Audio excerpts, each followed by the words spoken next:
दैत्य सम्राट अध्याय 9 पहली छलांग। रात धीरे धीरे पूरे शहर पर उतर आई थी। आसमान में चमकती हजारों उड़न लेने मानो तारों की दूसरी आकाशगंगा बना रही थीं। लेकिन रजनीश कश्यप की नजर उन रोशनियों पर नहीं थी। वो अपने कमरे की खिड़की के सामने खड़ा दूर दिखाई दे रहे विशाल लिंक सेलेस्टियल गेट को देख रहा था। दिन में वो केवल एक चमकता हुआ धातु का ढांचा लगता था, लेकिन रात में उसकी नीली रोशनी पूरे आकाश को चीरती हुई किसी प्राचीन द्वार जैसी प्रतीत होती थी। कल सुबह वो पहली बार उस द्वार से गुजरेगा और उसके बाद उसकी जिंदगी दो हिस्सों में बंट जाएगी, सेलेस्टियल डोमेन में प्रवेश से पहले और प्रवेश के बाद। रजनीश ने धीरे से खिड़की बंद की। कमरे में सन्नाटा फैल गया। दीवार पर लगी घड़ी रात के 10 बजने का संकेत दे रही थी। वो बिस्तर पर बैठा और अपने सामने रखा छोटा सा बैग खोलने लगा। बैग में केवल वही सामान था जिसकी अनुमति अकादमी ने दी थी। एक मजबूत पानी की मशक, सूखा भोजन, माचिस की 2 डिब्बियां, रस्सी, छोटी सी प्राथमिक उपचार की पोटली, 2 जोड़ी साधारण कपड़े और लकड़ी के म्यान में रखी उसकी अभ्यास तलवार। उसने तलवार को बाहर निकाला, कुछ क्षण उसे हाथ में घुमाया, फिर हल्की हंसी उसके होठों पर आ गई। कुछ दिन पहले मैं चाकू ठीक से नहीं पकड़ पाता था, और कल मैं राक्षसों की दुनिया में जाने वाला हूं। कभी कभी जिंदगी इतनी तेजी से बदलती है कि इंसान को खुद पर ही विश्वास नहीं होता। दरवाजे पर दस्तक हुई। राजू, ये उसकी मां की आवाज थी। खाना तैयार है। रजनीश कुछ क्षण चुप बैठा रहा, फिर दरवाजा खोलकर बाहर निकल आया। डाइनिंग टेबल पर 4 लोग बैठे थे, महेश कश्यप, सुनीता कश्यप और उनकी छोटी बेटी रिया कश्यप। रजनीश अस्पताल से लौटने के बाद उससे केवल 1-2 बार ही मिला था। लगभग 16 साल की, चंचल स्वभाव की और पूरे घर में सबसे ज्यादा बोलने वाली। जैसे ही उसने रजनीश को देखा, वो मुस्कुराई। भैया, कल सच में जा रहे हो? रजनीश ने कुर्सी खींचते हुए केवल सिर हिला दिया। रिया का चेहरा उतर गया। मत जाओ ना, दुनिया में और भी तो काम है, महेश ने शांत स्वर में कहा। रिया, ये फैसला उसी का है। रिया चुप हो गई, लेकिन उसकी आंखों में चिंता साफ दिखाई दे रही थी। कुछ देर तक केवल बर्तनों की आवाज सुनाई देती रही। आखिरकार महेश ने खाना खाते खाते कहा, जब मैं तुम्हारी उम्र का था तब भी मैंने सेलेस्टियल डोमेन जाने के बारे में सोचा था। रजनीश ने पहली बार उनकी ओर देखा। फिर महेश हल्का मुस्कुराए। तुम्हारे दादा बीमार पड़ गए थे, घर चलाने वाला कोई नहीं था, इसलिए मैंने परिवार चुना। कमरे में फिर सन्नाटा छा गया। उन्होंने आगे कहा, हर आदमी की लड़ाई अलग होती है, कोई बीस्ट से लड़ता है, कोई परिस्थितियों से। रजनीश ने महसूस किया महेश उसे रोक नहीं रहे थे, नहीं आगे बढ़ने के लिए उकसा रहे थे, वो केवल अपना अनुभव बता रहे थे। खाना खत्म होने के बाद महेश उठे, अपने कमरे में गए और कुछ मिनट बाद पुराने चमड़े के एक छोटे थैले के साथ लौटे। उन्होंने वो रजनीश की ओर बढ़ा दिया। ये क्या है? खोलकर देखो। रजनीश ने थैला खोला। अंदर एक साधारण सी पुरानी स्टील की जेब घड़ी रखी थी। घड़ी बिल्कुल आधुनिक नहीं थी, उसकी सतह पर खरोंचें थीं, किनारों की चमक भी फीकी पड़ चुकी थी। महेश ने कहा, ये तुम्हारे दादा की थी, उन्होंने मुझे दी थी और आज मैं तुम्हें दे रहा हूं। रजनीश ने आश्चर्य से पूछा, लेकिन इसका क्या करूंगा? महेश की आंखों में हल्की मुस्कान थी। जब भी डर लगे तो समय देख लेना। डर हमेशा रहता नहीं है, समय बदलता है, और उसके साथ इंसान भी। रजनीश ने धीरे से घड़ी अपनी मुट्ठी में बंद कर ली। उसने धन्यवाद नहीं कहा। महेश ने भी धन्यवाद की उम्मीद नहीं की। कुछ रिश्तों में शब्दों की जरूरत नहीं होती। उसी रात शहर के दूसरे छोर पर हंटर एसोसिएशन की एक ऊंची इमारत में एक विशाल स्क्रीन पर अगले दिन सेलेस्टियल डोमेन में प्रवेश करने वाले नए प्रशिक्षुओं की सूची दिखाई दे रही थी। एक अधिकारी सूची पर नजर डालते हुए बोला, इस बैच में कुछ दिलचस्प नाम है। दूसरे अधिकारी ने पूछा, कोई विशेष? पहले अधिकारी ने एक नाम पर उंगली रखी, रजनीश कश्यप। यह वही लड़का है जो पहले प्रशिक्षण में गंभीर रूप से घायल हुआ था। रिपोर्ट कहती है कि हादसे के बाद उसके व्यवहार में काफी बदलाव आया है। दूसरे अधिकारी ने सूची बंद कर दी। अकादमी में ऐसे बदलाव असामान्य नहीं है। सेलेस्टियल डोमेन में कदम रखने से पहले ही कई लोग बदल जाते हैं। पहला अधिकारी कुछ नहीं बोला, लेकिन उसने रजनीश का नाम अपने मन में याद रख लिया। उसे भी नहीं पता था कि क्यों। अपने कमरे में लौटकर रजनीश ने बैग फिर से जांचा। सब कुछ ठीक था। उसने धीरे से लाइट बंद की। कमरे में अंधेरा फैल गया और वो मुस्कुराया। अंधेरा उसे हमेशा से अच्छा लगता था। लोग उसे डर का प्रतीक मानते थे, लेकिन उसके लिए अंधेरा शोर से दूर एक ऐसी जगह था जहां इंसान अपने विचार साफ साफ सुन सकता था। उसने आंखें बंद कर लीं। कल वो पहली बार उस दुनिया में कदम रखने वाला था जहां से लौटकर कोई भी पहले जैसा नहीं रहता।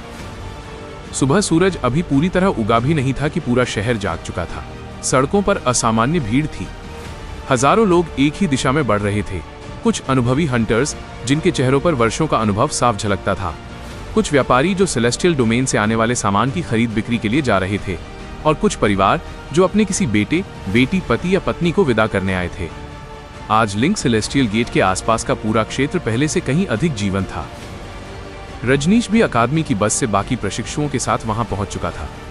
बस के शीशे से बाहर देखते हुए उसने पहली बार उस लिंक गेट को इतनी नजदीक से देखा। वो कल्पना से भी विशाल था। सैकड़ों मीटर ऊंची धातु की अर्धवृत्ताकार संरचना जिसके भीतर नीली ऊर्जा लगातार घूम रही थी।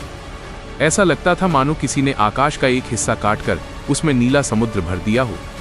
गेट के चारों ओर कई परतों में सुरक्षा घेरा बना हुआ था, लेकिन वो सुरक्षा इसीलिए नहीं थी कि गेट खतरनाक था, बल्कि इसलिए कि भीड़ नियंत्रण में रहे। गेट किसी जेल की तरह नहीं था, वो तो मानव सभ्यता का सबसे व्यस्त प्रवेश द्वार था।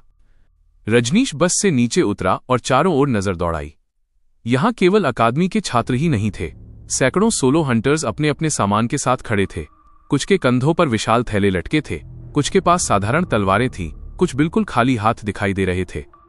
रजनीश समझ गया, हथियार ताकत का प्रमाण नहीं होते।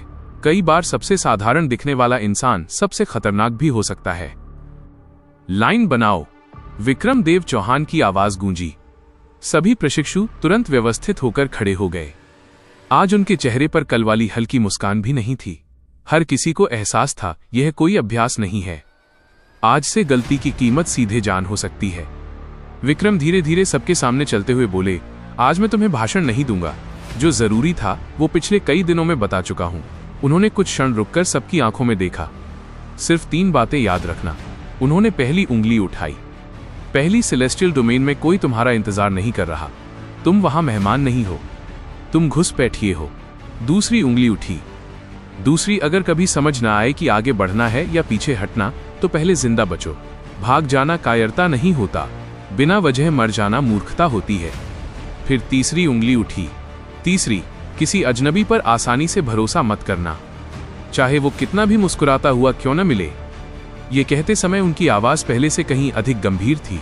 कुछ अनुभवी हंटर्स जो पास से गुजर रहे थे, ये सुनकर चुपचाप सिर हिलाने लगे, मानो वे जानते हो ये बात कितनी सच्ची है।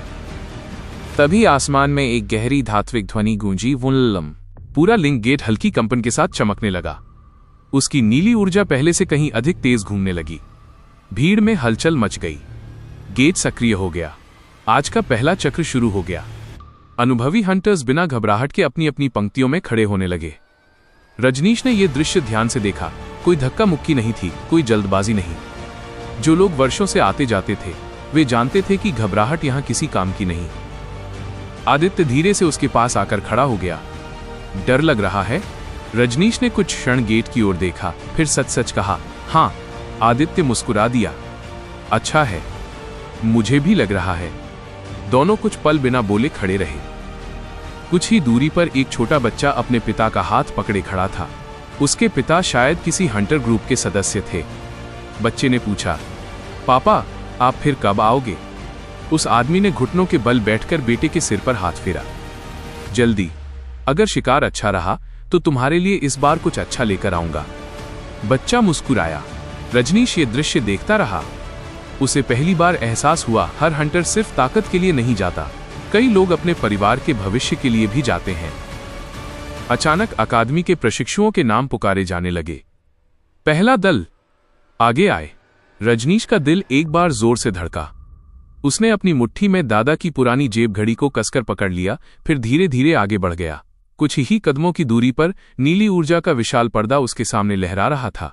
उसके उस पार सेलेस्टियल डोमेन था, एक ऐसी दुनिया जहां उसका पहला कदम शायद उसकी किस्मत हमेशा के लिए बदलने वाला था। पहला दल, आगे बढ़े। घोषणा पूरे परिसर में गूंजी। रजनीश ने एक लंबी सांस ली। उसके आसपास खड़े लगभग 50 प्रशिक्षु धीरे धीरे आगे बढ़ने लगे। किसी के चेहरे पर उत्साह था, किसी के चेहरे पर घबराहट, किसी के चेहरे पर आत्मविश्वास। लेकिन रजनीश बस शांत था। उसके भीतर डर अभी भी था। फर्क सिर्फ इतना था कि अब वो डर उसके कदम नहीं रोक रहा था। जैसे जैसे वे लिंक सेलेस्टियल गेट के पास पहुंचे, उसकी विशालता और भी भयावह लगने लगी। सैकड़ों मीटर ऊंचा धातु का मेहराब, जिसकी सतह पर अनगिनत प्राचीन प्रतीक उकेरे हुए थे। उन प्रतीकों को देखकर ऐसा लगता था जैसे वे जीवित हों। उनके बीच नीली ऊर्जा लगातार बह रही थी। गेट के सामने खड़े होकर इंसान खुद को चींटी से भी छोटा महसूस करता था। रजनीश ने ऊपर देखा। इसे बनाया किसने होगा? उसने मन ही मन सोचा। मानव इतिहास की सबसे बड़ी पहेली यही थी, प्राइम सेलेस्टियल गेट कब बना, किसने बनाया और क्यों बनाया? इसका उत्तर आज तक किसी के पास नहीं था। मानव सभ्यता ने केवल इतना किया था कि उसकी कार्यप्रणाली को समझा और फिर अलग अलग ग्रहों पर लिंक सेलेस्टियल गेट्स बनाकर उन्हें प्राइम गेट से जोड़ दिया। इसी कारण आज पृथ्वी ही नहीं, मानव उपनिवेशों वाले अनेक ग्रहों से भी लोग सेलेस्टियल डोमेन में प्रवेश कर सकते थे, लेकिन वे सब अंततः उसी रहस्यमयी प्राइम गेट से होकर गुजरते थे। ध्यान से सुनो, विक्रमदेव चौहान की आवाज फिर गूंजी। गेट के भीतर कदम रखते ही घबराना मत। कुछ क्षणों तक तुम्हें लगेगा कि शरीर का भार खत्म हो गया है। कुछ लोगों को चक्कर आते हैं, कुछ बेहोश भी हो जाते हैं, लेकिन ये सामान्य है। उन्होंने सबकी ओर देखा। याद रखो, पहली बार प्रवेश करने वाला हर व्यक्ति किसी मानव निर्मित शेल्टर में ही पहुंचेगा। किस शेल्टर में पहुंचोगे ये तुम्हारे हाथ में नहीं है, लेकिन पहली बार जिस शेल्टर में पहुंचोगे, भविष्य में उसी से तुम्हारा स्थायी संबंध बन जाएगा, जब तक तुम किसी दूसरे शेल्टर से पृथ्वी वापस नहीं लौटते। रजनीश ने यह बात मन में दोहरा ली। यह नियम उसके भविष्य का हिस्सा बनने वाला था। एक एक करके प्रशिक्षु गेट की ओर बढ़ने लगे। जैसे ही पहला छात्र नीली ऊर्जा को छूता, उसका शरीर पानी में गिरते प्रतिबिंब की तरह लहराता और अगले ही पल गायब हो जाता।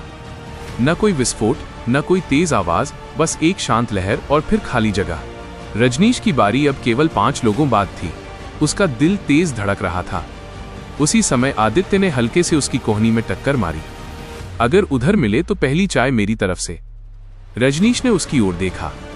अगर न मिले, आदित्य हंसा, तो समझ लेना मैं किसी और शेल्टर में पहुंचा हूं। दोनों जानते थे पहली बार कोई भी अलग अलग शेल्टर में जा सकता है, इसलिए यह संभव था कि आज के बाद वे कई महीनों तक एक दूसरे से न मिले। अगला, रजनीश का नाम पुकारा गया।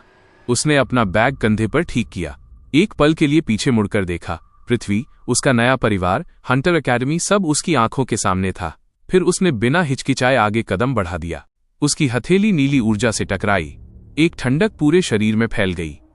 अचानक उसे लगा जैसे उसके पैरों के नीचे जमीन ही नहीं रही।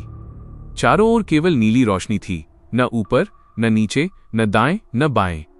समय जैसे रुक गया था। फिर उस रोशनी के बीच अनगिनत चमकते बिंदु दिखाई देने लगे।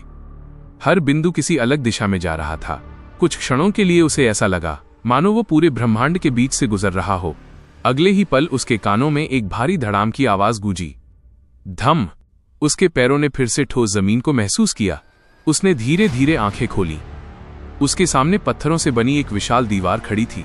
दीवार इतनी ऊंची थी कि उसका अंत दिखाई ही नहीं दे रहा था। उस पर समय के निशान थे, तलवारों के कटाव थे और कहीं कहीं सूखे खून के धब्बे भी।